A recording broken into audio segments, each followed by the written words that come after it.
Hello everyone, welcome to our YouTube channel. So first of all, welcome to your to class 12th.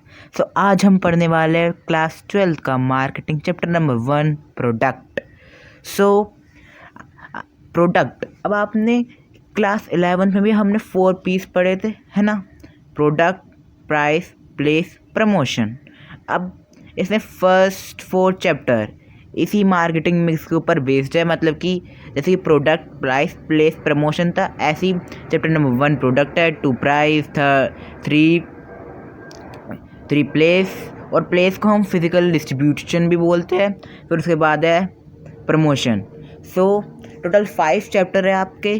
तो इन्हें आराम आराम से करेंगे, तो प्लीज़ टेंशन मत लीजिएगा. तो let's start. So chapter number 1 product हम पढ़ने वाले हैं.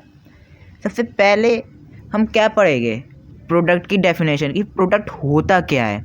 अब क्लास 12th में 11th में भी आपने पढ़ा था कि प्रोडक्ट क्या होता है ना. तो प्रोडक्ट एक आइटम होता है जो कि एक फर्म ऑफर करती है ना. A product can be a service और एन आइटम, है ना. जो प्रोडक्ट जैसे फर्म जो आइटम ऑफर करे टू इस कस्टमर, उसे हम प्रोडक्ट बोल सकते हैं, है ना. बोल सकते हैं नहीं. अब product can be a service, अब सर्विस भी हो सकती है, जैसे कि क्या, एजुकेशन.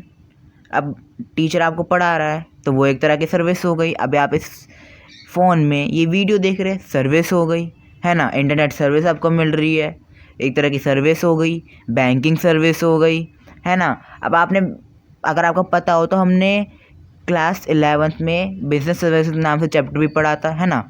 बैंकिंग सर्विस, इंश्योरेंस, है ना, इंश्योरेंस सर्विस.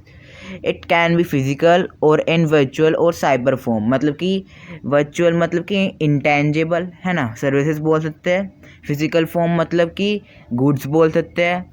फाइबर फॉर्म मतलब कि जैसे कि कंप्यूटर सॉफ्टवेयर हो गया, एक फाइबर फॉर्म हो गई, है ना. तो ये हमारे प्रोडक्ट्स हो सकते हैं. तो अब प्रोडक्ट तो हमने पढ़ लिया क्या क्या हो सकता है. अब कैरेक्टरिस्टिक्स क्या होती है प्रोडक्ट की, है ना. Product satisfy needs and want of consumer. Obviously consumer की नीड्स एंड वांट कैसे सेटिस्फाई हो सकती है, प्रोडक्ट. अब प्रोडक्ट से ही तो सारी चीज़ शुरू होती है. प्रोडक्ट होता है, फिर उसकी प्राइसिंग होती है. प्लेस मतलब कि फिजिकल डिस्ट्रीब्यूशन होता है. फिजिकल डिस्ट्रीब्यूशन मतलब कि making the product available in the market, easily available. मतलब कि अगर हम इधर एडवर्टीजमेंट्स कर रहे हैं तो अवेलेबल भी होना चाहिए प्रोडक्ट. अगर इजीली अवेलेबल नहीं होगा, हमें बहुत दूर जाना पड़ेगा उस प्रोडक्ट के लिए, तो ऑब्वियसली कंज्यूमर प्रेफर कम करेगा वो ख़रीदने के लिए, है ना. अब आपने जितनी भी सक्सेसफुल इंडस्ट्रीज़ देखी होगी, सक्सेसफुल फर्म देखी होगी, उनका प्रोडक्ट ईजीली अवेलेबल होता है. कोका कोला ईजीली अवेलेबल है उनका प्रोडक्ट. कोलगेट, है ना, ईजीली अवेलेबल है उनका प्रोडक्ट, है ना.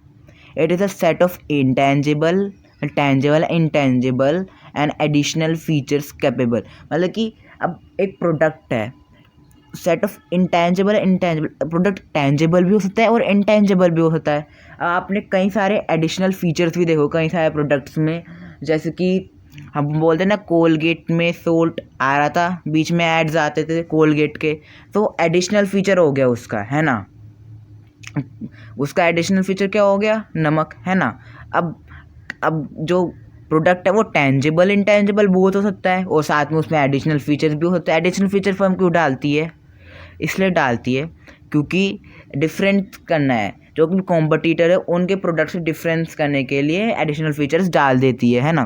Capable of being exchange for value. अब पहले तो प्रोडक्ट किसका था, जो सेलर था, है ना. अब आपने उसे मनी देख के ले लिया, एक वैल्यू होगी उस प्रोडक्ट की. तो मान लें कि प्रोडक्ट कैपेबल है of being exchange for value. Value के लिए वो एक्सचेंज हो सकता है ना. पहले सेलर का था, फिर बायर का हो गया. बायर कौन, कस्टमर, है ना. तो कस्टमर की नीड्स एंड वांट कौन सेटिस्फाई करता है, प्रोडक्ट. अभी 2 कैरेक्टरिस्टिक्स है प्रोडक्ट की, इसे हम फीचर और एट्रीब्यूट्स भी बोल सकते हैं. Next components of a product. अब कंपोनेंट्स ऑफ प्रोडक्ट मतलब कि प्रोडक्ट जैसे कि क्या होता है प्रोडक्ट में ओवरऑल. पहले तो कोर प्रोडक्ट होता है. कोर प्रोडक्ट क्या होता है, basic element of the product. Basic जैसे कि सोप ले लो जैसे कि मतलब कि अगर हम जो भी वो होते हैं क्लॉथ सोप ले लो, मतलब कि कपड़े धोने के साबुन ले लो, या कोई भी सोप ले लो हम, हम तो उसका मेन फीचर क्या है, मेन कोर प्रोडक्ट क्या है, क्लीन करना है ना। जैसे कि हम फेना ले आते हैं तो उसका मेन फीचर क्या है, क्लीन करना। अब एडिशनल फीचर्स अलग है, अब है ना। अब एडिशनल फीचर्स क्या होता है, जैसे कि कुछ भी ऐड कर दिया, जैसे कि एक तो बेसिक कोर प्रोडक्ट है ना, नॉर्मल प्रोडक्ट है, उसमें कुछ और ऐड कर दिया, एडिशनल फीचर लगा दिए, है ना, उसे हम एडिशनल फीचर्स बोलते हैं। अब कोर प्रोडक्ट जो कि ओवरऑल पर्सनैलिटी होती है ना प्रोडक्ट की, वो भी कोर प्रोडक्ट के ऊपर, बेसिक एलिमेंट के ऊपर डिपेंड होती है। अब एडिशनल फीचर क्या होता है, product include several additional feature beside the core ingredient. Core ingredient से अलग, जैसे कोई सोप है उसमें और भी जैसे कि फ्रेग्रेंस मिलाई गई है ना, फ्रेग्रेंस क्या आ गया, एडिशनल फीचर हो गया, है ना। अब नॉर्मल सोप है उसका एडिशनल फीचर हमने फ्रेग्रेंस बना दिया। अलग अलग टाइप के आपने देखा होगे, कई सारे वो आते हैं, ये जैसे कि अलग अलग उसके आते हैं फ्रेग्रेंस के, तो वो एडिशनल फीचर्स हो गया उनका, है ना। अब ब्रांड नेम मतलब जैसे कि brand name can be spoken, it is a verbal component of a brand. अब ब्रांड नेम क्या होता है, ब्रांड नेम हम बोल सकते हैं, है ना। It define as a name, symbol, design और द कॉम्बिनेशन ऑफ दैम। वो नेम हो सकता है, सिंबल हो सकता है, डिज़ाइन। अब किसी कंपनी आपने देखा होगा कि बस नेम होता है, उनका नेम यूनिक तरीके से लिखा रहता है ना। जैसे कि बाटा हो गया, यूनिक तरीके से लिखा हुआ है ना उनका नेम। अब इनमें भी वो होता है कि इन्हें कोई कॉपी नहीं कर सकता। क्यों कॉपी नहीं कर सकता, ये आप कमेंट में बताना। हमने पढ़ा था ना बिजनेस स्टडीज़ में, बताना क्यों कॉपी नहीं कर सकता कोई।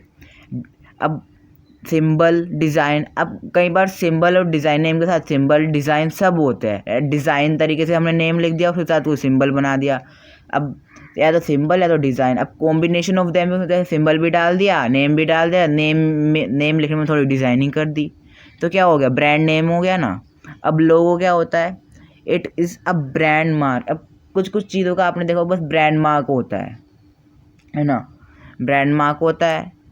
जैसे कि नाइक है ना, उसका क्या है, ब्रांड मार्क है, बस ब्रांड मार्क, मतलब उसे हम बोल नहीं सकते, वो वर्बल कंपोनेंट नहीं है ब्रांड नेम की तरह। अब ब्रांड नेम और लोगो में यही डिफरेंस है, brand name can be spoken, it is a verbal component, logo can not be spoken, मतलब कि हम उसे पहचान सकते हैं, उसे हम आइडेंटिफाई कर सकते हैं, है ना। वो सिंबल भी हो सकता है या ब्रांड मार्क भी हो सकता है ना। सो आज का चैप्टर यहीं, मतलब कि चैप्टर नहीं, पार्ट 1 यहीं पे ख़त्म होता है। Thank you. सो नेक्स्ट मिलते हैं नेक्स्ट वीडियो में। Please subscribe to channel, like to this video. Thank you.